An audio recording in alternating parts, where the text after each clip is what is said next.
दुआ करो अल्लाह ताला कायद आजम की कब्र को रोशन फरमाए, जिसने हम पर एहसान किया, हमें जन्नत का टुकड़ा देकर हमें गुलामी से आजाद किया।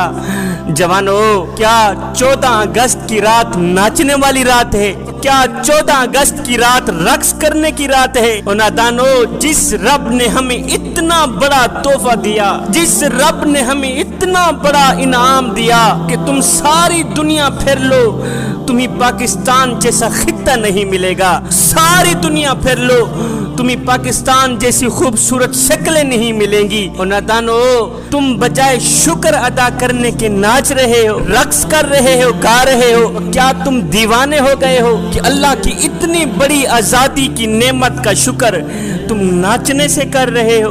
होश में आओ, 14 अगस्त का दिन हमारे लिए एक बहुत बड़ी नेमत का दिन है। 14 अगस्त का दिन हमारे लिए एक बहुत बड़ी आजादी का दिन है। जवानों, इस रात को हम कुरान पढ़ें, फातिहा पढ़ें, उन शहीदों की रूह को इसाले सवाब करें जो मेरे देश के नाम पे कुर्बान हो गए, जो मेरे वतन के नाम पे कुर्बान हो गए। 14 अगस्त की रात नाचने की रात नहीं है, बल्कि ये रात उन नौजवान शहीदों के लिए फातिहा और कुरान खानी करने की रात है, जिन्होंने हमारे देश के नाम पे अपनी जवानी लुटा दी, जिन्होंने हमारे देश के नाम पे अपना तन मन धन कुर्बान कर दिया।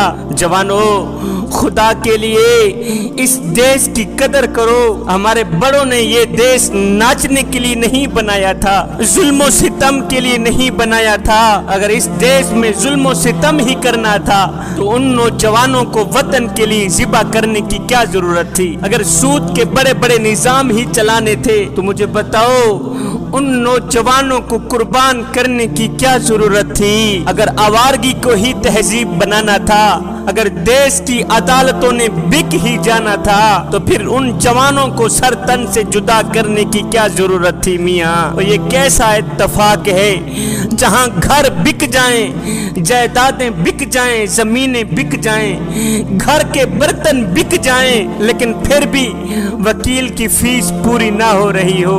जहाँ वकील की बोली लग रही हो, जैसे मंडी में बोली लगती है कि पैसा दे दो जो चाहे खरीद लो, पैसा दे दो जो चाहे ले लो, पैसा दे दो जो मर्जी आए ले लो, कलम भी बेच दूंगा, कातिल भी छोड़ दूंगा। जहां जालिम को पूछने वाला कोई ना हो, जहां मजलूम की फरियाद सुनने वाला कोई ना हो। और ये कैसी अदालतें हैं मियाँ, ये कैसा इत्तेफाक है, जहां मजलूम को इंसाफ के लिए अगली नस्ल तक का इंतजार करना पड़े। और नादानो, और तुमने मरना नहीं है, मरने के बाद उन शहीदों को क्या मुंह दिखाओगे?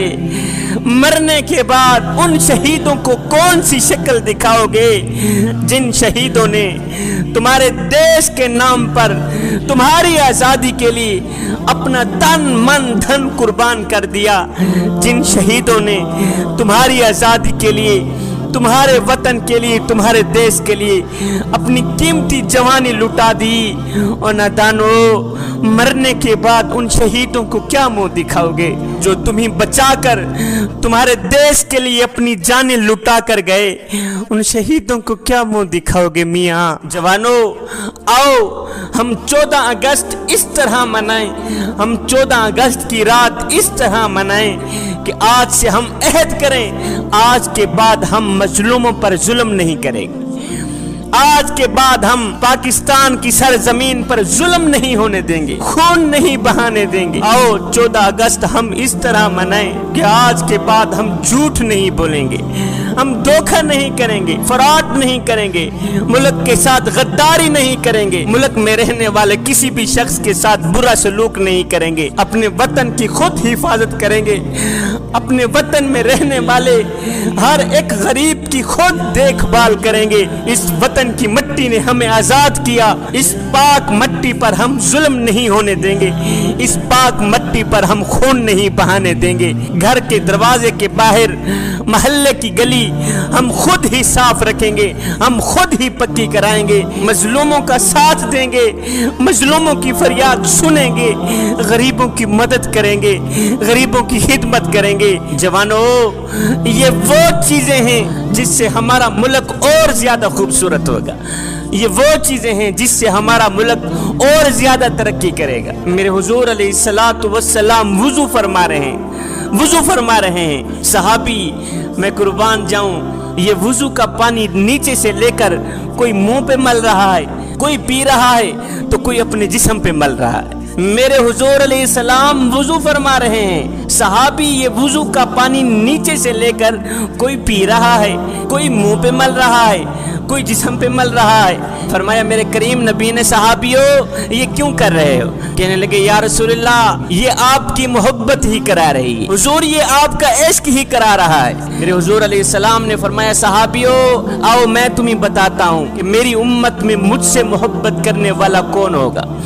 میری امت میں مجھ سے محبت کرنے والا، اللہ اور اس کے رسول سے محبت کرنے والا کون ہوگا؟ فرمایا صحابیوں میری امت میں جو 3 کام کرے گا وہ اللہ سے بھی محبت کرتا ہوگا، اس کے رسول سے بھی محبت کرتا ہوگا۔ جو 3 کام کرے گا وہ مجھ سے محبت کرے گا، میں اس سے محبت کروں گا۔ اچھا وہ 3 کام کون سے ہیں؟ فرمایا پہلا وہ جو زندگی میں کبھی بھی جھوٹ نہ بولے، اللہ اکبر، جو زندگی میں کبھی بھی جھوٹ نہ بولے، سچ بولے، یہ وہ شخص ہے جو مجھ سے محبت کرتا ہے اور میں اس سے محبت کرتا ہوں۔ دوسرا وہ شخص جو کبھی کسی کو دھوکہ نہ دے، دھوکے باز نہ ہو، فراڈیا نہ ہو، یہ وہ شخص ہے جو مجھ سے محبت کرتا ہے اور میں اس سے محبت کرتا ہوں۔ وہ شخص جو مسجد میں روتا ہے، جو قیام میں آنسو بہاتا ہے، جو رکوع میں آنسو بہاتا ہے، جو سجدوں میں آنسو بہاتا ہے، جوانو اگر یہ شخص دھوکے باز ہے تو کسی خاطر کا نہیں ہے، اور جو کسی کو دھوکہ نہ دے،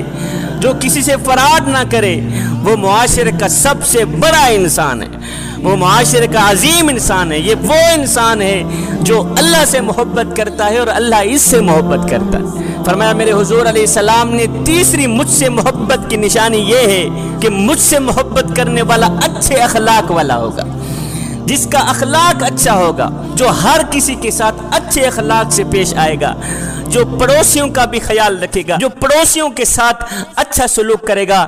فرمایا یہ وہ شخص ہے جو مجھ سے محبت کرتا ہے اور میں اس سے محبت کرتا ہوں۔ جھوٹ نہ بولنا، دھوکہ نہ دینا، فراڈ نہ کرنا، اچھا اخلاق اپنانا، جوانوں یہ وہ چیزیں ہیں، یہ وہ اہم کام ہیں جن کے کرنے سے ہمارا ملک اور ترقی کرے گا، جن کے کرنے سے ہمارا ملک جنت کا ٹکڑا بن جائے گا۔ جوانوں اگر تم بگڑ گئے تو سارا ملک بگڑ جائے گا، اور اگر تم سدھر گئے تو سارا ملک سدھر جائے گا۔ آؤ 14 اگست کی رات کو ہم یہ عہد کریں کہ آج کے بعد ہم جھوٹ نہیں بولیں گے، اور بجائے ناچنے کے ہم یہ عہد کریں کہ آج کے بعد ہم کسی کو دھوکہ نہیں دیں گے، آج کے بعد ہم کسی سے برا سلوک نہیں کریں گے، اپنوں کا بھی خیال رکھیں گے، پرایوں کا بھی خیال رکھیں گے، غریب پڑوسیوں کا بھی خیال رکھیں گے۔ حضرت عبداللہ بن عمر رضی اللہ تعالی عنہ کے پڑوس میں ایک یہودی رہتا تھا۔ حضرت عبداللہ بن عمر جب بھی گوشت پکاتے، آپ کے گھر میں جب بھی گوشت پکتا تو آپ فرماتے پہلے جاؤ میرے پڑوسی کو دے کے آؤ،